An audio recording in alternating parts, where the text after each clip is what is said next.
আমি রোজই মোটামুটি ছাদের থেকে তোমাদের সঙ্গে গুড মর্নিং বলি। শুভ সকাল বন্ধুরা, তোমরা কেমন আছো? আশা করি নিশ্চয়ই ভালো। আমরা সকলে খুব ভালো আছি, সুস্থ আছি। আমি Mallika, mini life of Mallika channel থেকে তোমাদের অনেক অনেক ভালোবাসা জানি। আমার দিনটা আজকে আমি শুরু করলাম সকালবেলা স্নান পুজো, ঘরের কাজ মোটামুটি একদম 9টার মধ্যে কমপ্লিট। আজকে হচ্ছে শিব চতুর্দশী, তো সবাই করছে, আমিও করছি। আমার মেয়েরা যেহেতু করছে আমিও করি মেয়েদের সাথে সাথে। তো বাবা রোদে তাকাতে পারছি না, ছাওয়ায় দাঁড়িয়ে ভিডিওটা করতে হচ্ছে। আজকে ঘরের কাজকর্ম দেখালাম না, কারণ পুজোর ভিডিও থাকবে। আচ্ছা, শিব চতুর্দশী এবারে 2 দিন পড়েছে, আমরা সবাই জানি। এবারে 5টায় লাগছে, অন্যবার তাও 12টার মধ্যে জল টল ঢেলে খেয়ে নিই। হচ্ছে আমার বিবাহবার্ষিকী। হ্যাঁ, 15 ফেব্রুয়ারি আজকে আমার বিবাহবার্ষিকী। তো এইবারে সেরকম কোনো প্ল্যান নেই, প্রত্যেক বছরই কেক টেক মোটামুটি কাটি। তো কালকে রাত্রে আমি আসার সময় মেয়ের তো প্রোগ্রাম ছিল, দেখলেন আস্তে আস্তে আমার 10টা বেজে গেছিলো। তখন মিও মোটর সব বন্ধ হয়ে গেছিলো। নাহলে আমার একটু ইচ্ছা ছিল একটা ভেজ কেক আনবো, যেহেতু সরঞ্জাম করেছি আগের দিন। একটা ভেজ কেক আনবো, বেন্টো কেকগুলো এখন না মিও মোড়েও পাওয়া যায়। তো কিছু করার নেই, পারিনি আনতে, মানে বন্ধ হয়ে গেছে। যাবো বাজারে আপনাদের সঙ্গে নিয়ে। আর সকালে প্রদীপকে বলেছিলাম চলো একটু মায়ের মন্দিরে পুজো দিয়ে এসেছি। দক্ষিণেশ্বর তো আমাদের বাড়ির কাছেই, আর ওখানেই যেহেতু আমি বিয়ে করেছিলাম। তারপরে ওই মেয়েদের রবিবার, মেয়েদের আঁকায় পড়া এই করতে করতেই সময় কোথা দিয়ে বেরিয়ে গেল। প্রদীপেরও বেরোনোর সময় হয়ে গেল, আর হলো না, জানেন তো। ঠাকুর যদি না টানেন, আমি এটুখানি খুব বিশ্বাস করি, ঠাকুর যদি না টানে তুমি সেখানে পুজো দিতে যেতে পারবে না। আর যদি ইচ্ছা আছে, প্রদীপ বলে যে দুপুরের দিকে বেরাবে, যদি ঠাকুর টানে অবশ্যই যাব দক্ষিণেশ্বরে পুজো দিতে। আচ্ছা, আজ আরেকটা জিনিস আছে, আমার বোনের বাড়ি হচ্ছে একটা নতুন শিব ঠাকুর নিয়ে এসে সেটা প্রাণ প্রতিষ্ঠা করবে। তো সেখানেও যাব বিকেলে, পুজোটা ক্যাপচার করার চেষ্টা করবো। আর এই যে আমার পায়রাদের ব্রেকফাস্ট, আজকে পায়রার সাথে সাথে অনেক কাকও এসছে জানি। প্রত্যেক দিন তো এই জিনিসটা আপনাদের দেখাই আমি। চলুন এবার নিচে যাই। আজকে রান্না বান্না ঝামেলা নেই, 3 মায়ে ঝিয়ে খাবো না, প্রদীপ খাবে। ওই যে ডল শোনায়, আর ডলের হ্যাঁ শরীরটা কিন্তু ভালো আছে এখন একটু। কালকে দেখছিলেন না জ্বর এসেছিল। ওই যে ডল পড়ে চলে এসছে। ডল এদিকে এসো, বন্ধুদের বলে যাও শরীর কেমন আছে। কেমন আছে শরীর? ভালো লাগছে না? একটু ভালো আছে? এইগুলো বাড়াবাড়ি কথাবার্তা। ভালো না থাকলে লোকে দাঁড়িয়ে থাকতে পারে বলুন? কালকে যেমন সারাদিন বিছনা দিয়ে ওঠেনি, শুয়েছিল। হ্যাঁ, একটু রোদ লাগাও। ওইটা আমিও ওই উড়ে গেল, তুই যেই পিড়িটা ফেললি। না, ওই টুল আনবে না তো। পরি আমাকে স্পেশাল কোনো গিফট দেয়ও নি, আমি অত কিছু চাইও না, কারণ আমার কাছে প্রত্যেক দিনই স্পেশাল। খাইয়ে পরিয়ে বাঁচিয়ে রেখেছে, এটাই আমার কাছে খুব স্পেশাল। চলুন, আমিও কিছু দিইনি। আমি ওই যে বললাম না, ভেবেছিলাম মানুষ তো উনি দাঁড়িয়ে থাকতে পারে না, বুঝলেন, আসলেই বসে পড়ে। বেরিয়ে বাড়ির সামনেই দেখলাম এই মন্দিরটা না ভেঙেছে, নতুন করে করছে। তো কমপ্লিট হয়নি, সেই জন্য প্যান্ডেল করে দেখো ঠাকুরটাকে সাজিয়েছে। কিছু বাচ্চারা জলও ঢালছে, এখনও তিথি তো পড়েনি, পড়বে 5টা কততে। আর আমাদের বাড়ির সামনেই একদম বাজার, কোনো অসুবিধা নেই, পায়ে হেঁটেই চলে গেলাম। 2-3 মিনিট লাগে, মানে 2-3 মিনিটও লাগে না, মানে তার থেকেও কম আমাদের বাজার, মানে একদম বাড়ি থেকে বেরিয়েই বলতে গেলে। আর ফল তো নিয়ে নিচ্ছি একটু, ফলের যে কী ভীষণ দাম আজকে, কী আর বলবো। একটু শাক আলু নিলাম, একটু কুল নিয়েছি, একটু কলা নিয়েছি। আর এই মাসের সবজিগুলো না সব ফ্রেশ থাকে, আজকে সবজি নিলাম না।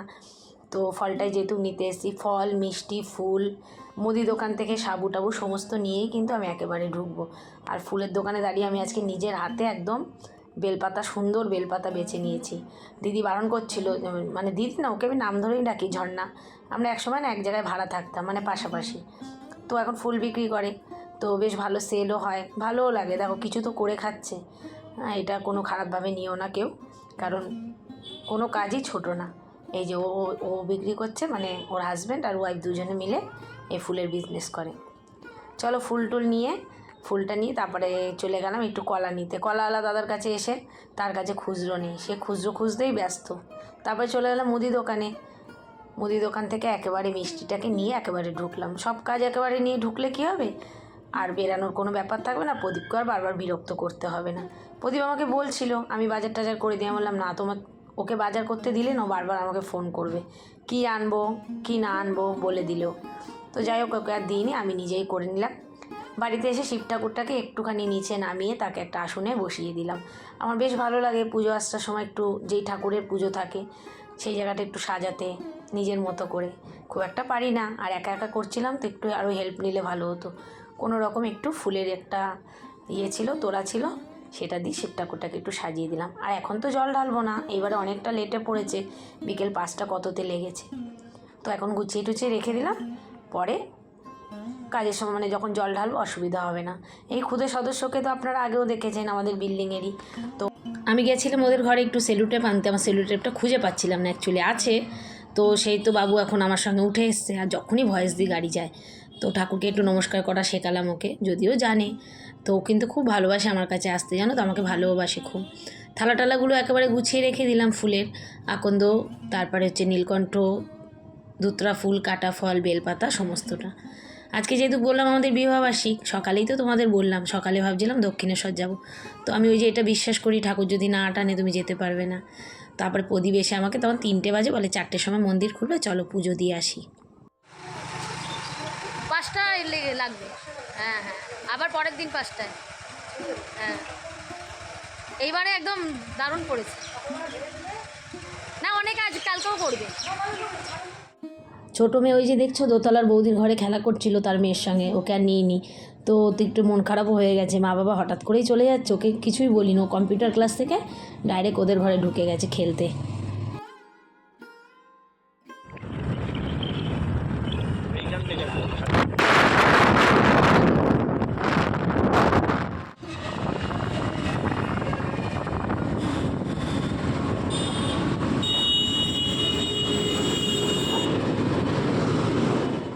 দিনের শুরুটা আমার ভালোভাবে শুরু হলে কি হবে, রাতে কিন্তু খুব খারাপ আমার গেছে, মানে ভাবতে পারিনি এরকম খারাপ যাবে। আজকে তোমাদের সামনে যে ভয়েস দিচ্ছি, আমার কপালটা ভালো তাই। কি হয়েছিল অবশ্যই তোমাদের বলবো। হঠাৎ করেই আমার, জানো তো, যখন শিবের মাথায় জল ঢালি সকাল থেকেই মোটামুটি আমার শরীরটা একটু মাথা ব্যথা কম বেশি করছিল। তারপরে হঠাৎ করেই মানে সন্ধ্যে থেকে এত মাথা যন্ত্রণা করছে, শিবের মাথায় জল ঢালার পর কিচ্ছু খাইনি, অর্ধেক কাজু বরফি খেয়েছি, অর্ধেকখানি কাজু বরফি খেয়েছি। খাওয়াতে কী হয়েছে, আমার এত গ্যাস উঠে গেছে মাথায়, এত গ্যাস, মানে লাস্টে আমাকে হসপিটালাইজড করতে হয়েছে, নিয়ে যেতে হয়েছে নার্সিংহোমে, নিয়ে গিয়ে 4টে ইঞ্জেকশান লাইন দিয়ে তারপরে রাত্রির 1টা-1:30টার সময় আমাকে বাড়ি নিয়ে এসছে, জানো তো, এরকম পরিস্থিতি হয়েছে। মানে একটা স্মরণীয় দিন হয়ে থাকলো এই আর কি। তবে সেটা নিয়ে আফসোস করি না, কারণ বিপদ কারুর বলে কই আসে না। তো এরকমভাবে গেলেও কী হবে, মনের দিক দিয়ে আমি সান্ত্বনা দিয়েছি যে আমি সুস্থ আছি, সুস্থ থাকাটাই আমার কাছে অনেক। চলো মণ্ডপে চলে এসেছি, মানে মন্দিরের কাছাকাছি, তার মধ্যে তোমাদের সঙ্গে একটু গল্পও করে নিলাম। এদিকে পরপর সব দোকানগুলো বসে, প্রথম দোকানটা থেকেই ডালা নিয়ে নিলাম, কারণ আবার বাড়ি ফিরতে হবে, আবার বোনের বাড়িতে একটু যাবো, ওর বাড়িতেও পুজো আছে, তো বাড়ি ফিরতে হবে, কারণ মেয়েগুলো তো না খেয়ে আছে, জানো, জল ঢালবে তারপরে খাবে। মা তো আমার চিন্তা হয়।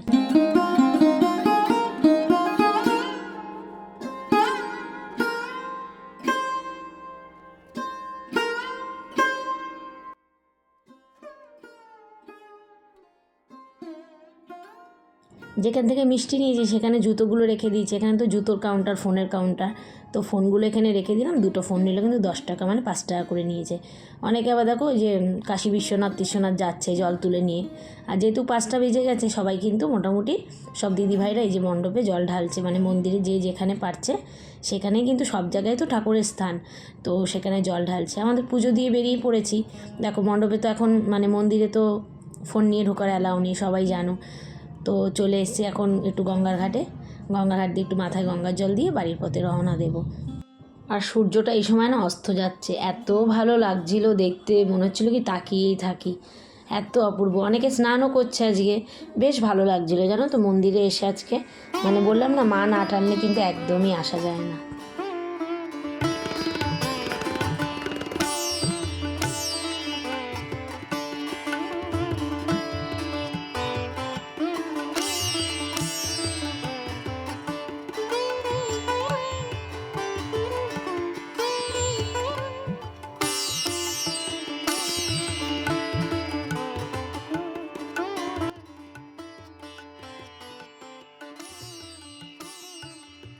চলো গঙ্গার ঘাট থেকে চলে এসেছি, এবার বাড়ির পথে রওনা দিচ্ছি, বাড়ির পথের দিকে। আর দেখো বন্ধুরা, তোমাদের আমার শরীর খারাপের কথা জানালাম, কারণ তোমরা কিন্তু আমার পরিবারের মতো। সবাই আমরা যখন একদিন ভিডিও না দিই বা দুদিন ভিডিও না দিই, সবাই আমরা একে অপরের কিন্তু চিন্তা করি। সেই কারণেই কিন্তু আমি এই কথাটা বললাম যে আমার শরীরটা খারাপ হয়েছিল। হ্যাঁ, শরীর খারাপটা দেখাতে পারিনি, কারণ ব্লগ করা সম্ভব না ওই সময়। মানুষের মাথার একদম ঠিক ছিল না কারুরই। আর সত্যি কথা বলতে, আমার পরিবারের অনেকে আমার পাশে সেই সময় ছিল। মানে আমার বোনের বাড়ি যেহেতু পুজো হচ্ছিল, ভাইয়ের বউ বোনরা সব এসেছিলো, সবাই একসাথে একেবারে নিয়ে গেছে আমাকে হসপিটালে। চলুন, পুজো দেওয়া কমপ্লিট। খুব ভালোভাবে পুজো দিয়েছি, শান্তিভাবে। এবারে গিয়ে শিবের মাথায় জল ঢালবো। আমি এখানেই আছি, ঢেলে দাও, এখানে জল ঢেলে দাও আমার মাথায়। আমার আসল শিব। তা আসল এখন খুব শিবের ভালোভাবে মাথায় কি জল ঢালবে তোমরা? খুব ভালোভাবে পুজো দিয়েছি না? একদম ফার্স্ট ক্লাস। দক্ষিণেশ্বরায় ফার্স্ট ক্লাসই পুজো হয়। সত্যি আমি কোনো মন্দিরে এত শান্তি পাই না। দক্ষিণেশ্বরে পুজো দিয়ে যা শান্তি পাই, প্রচুর শান্তি। কিছু কিনলামও না। বলো। বাড়িতে ঢোকার পথে মিষ্টি দোকান থেকে মিষ্টি নিয়ে বোনের বাড়ি চলে এসেছি পুজোটা দেখতে। অল্প একটুই দেখেছি, বেশিক্ষণ থাকার সময় পাইনি, কারণ মেয়েগুলো বারবার ফোন করছে, মা তাড়াতাড়ি আসো, জল ঢালবো, খিদে পেয়েছে না, ছেলে মানুষ ওরা। তো এখানে যেহেতু ব্রাহ্মণ এসে গেছে, একটুখানি এখানে দেখা করে তারপরে বাড়িতে যাচ্ছি। এই যে ভাইয়ের বউটো মাটা সবাই মোটামুটি এখানে আছে, তবে আমার আর বেশিক্ষণ বসা হয়নি। আর এরা আমার পাশে ছিল বলে সেই দিনটা আমি সত্যি খুব ভালোভাবে মানে শরীরটাকে সুস্থ করে বাড়ি ফিরে আসতে পেরেছি, এই আর কি। সবাইকে অসংখ্য ধন্যবাদ আমার পাশে থাকার জন্য। চলুন, আমি বোনের বাড়ি থেকে হয়ে একবারে আসলাম। ওখানে পুজো হচ্ছে, এসেই হবে। না না, পুরো দই লাগবে না। এই যে শিব ঠাকুরকে অভিষেক করবো বলে এখন পঞ্চামৃত তৈরি করা হচ্ছে। মানুষকে খুব ভাল লাগছে। দুধ দেবা, ঘি দেবা, মধু দেবা, আচ্ছা, তারপরে মিশ্রি, চিনি দিলেও হবে, মিশ্রি দিলেও হবে, মিশ্রি দেবা, আচ্ছা, আর দেবা সিদ্ধি। আচ্ছা, একটা পৈতে আছে, পৈতেটাও বার করবা।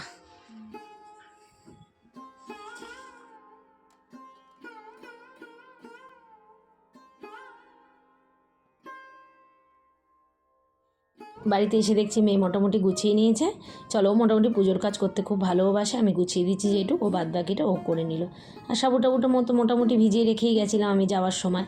চলো, এবার আমরা তিনজনে মায়ে ঝিয়ে একটু শিবের মাথায় জল ঢেলে নিই। তবে আমার আর প্রসাদ খাওয়া হয়নি, জানো তো, ওই কাজু বরফিটাই খেয়েছি। এত সুন্দর করে সাবু মেখেছিলাম, সাবুর একটা দানাও আমি মুখে দিতে পারিনি। ওই যে ভাগ্য, সবই কপাল, জানো তো। তবে আমার সুস্থ আছি, এটাই আমার কাছে অনেক।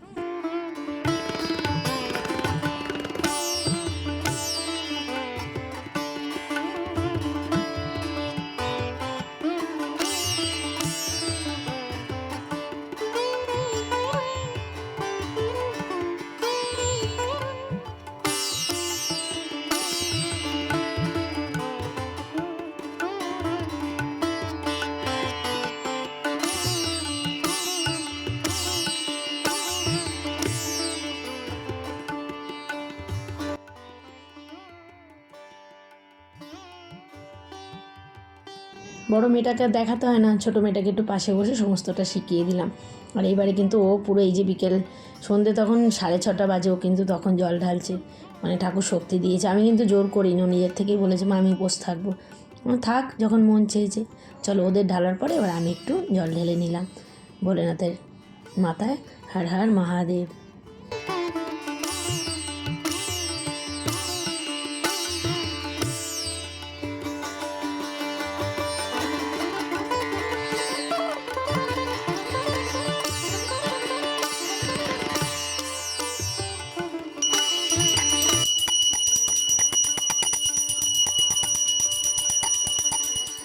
ঠাকুরের কাছে এটাই প্রার্থনা করলাম, প্রত্যেক বছর যেন তোমাকে ভক্তি ভরে এরকমভাবেই পুজো দিতে পারি, আর শক্তি দিও আমাকে। না চাইতেই ঠাকুর আমাকে সমস্তটা দিয়েছে, আর কিচ্ছু চাই না, শুধু সবার সুস্থতা আর সবাইকে নিয়ে এরকম হাসি খুশিভাবে নিজের জীবনটাকে কাটাতে চাই। আর কি চাই বলো না। আর আমার বাচ্চাগুলো সুখী থাকুক, সমস্ত আমার দিদির ছেলে মেয়ে বলো, আমার বোনের ছেলে মেয়ে বলো, আমার আশেপাশে যারা আছে সবাই যেন সুস্থ থাকে। ওরা আমার সন্তান, সন্তানদের সুস্থতাই আমাদের সুস্থতা। একটু নারকেল কুড়িয়ে নিচ্ছি, সাবু মাখাটা আমার ঠাকুরকে আগে দেবো, তারপরে আমরা কিন্তু খাবো, যদিও আমার খাওয়া হয়নি। চলো, সাবু মাখাটা দেখে বুঝতেই পারছো খুব ভালো হয়েছে। আর আজকের এই ভিডিওটা আমি এখানেই শেষ করলাম। তোমাদের ভিডিওটা কেমন লাগলো অবশ্যই জানিও। ভিডিও ভালো লাগলে লাইক কমেন্ট শেয়ার করতে ভুলো না। আর যারা অলরেডি আমাকে বন্ধু করে রেখেছে অসংখ্য ধন্যবাদ। যারা বন্ধু করনি, একটু বন্ধু করে পাশে থেকো। কেমন হয়েছে এই পুজোটা অবশ্যই জানাতে ভুলো না। ভোলেনাথকে একটু 500 মিষ্টি, একটু ফল, একটু সাবু মাখা দিয়ে আমি ঠাকুরকে নিবেদন করলাম। আর ঠাকুরের কাছে ক্ষমা চেয়ে নিলাম, যদি কোনো ভুল ত্রুটি করে থাকি পুজোতে আমাকে ক্ষমা করে দিও ভগবান। এই বলেই আমার ভিডিওটা শেষ করলাম। ভিডিও ভালো হলে লাইক করো, আবার দেখা হবে কালকে, টাটা।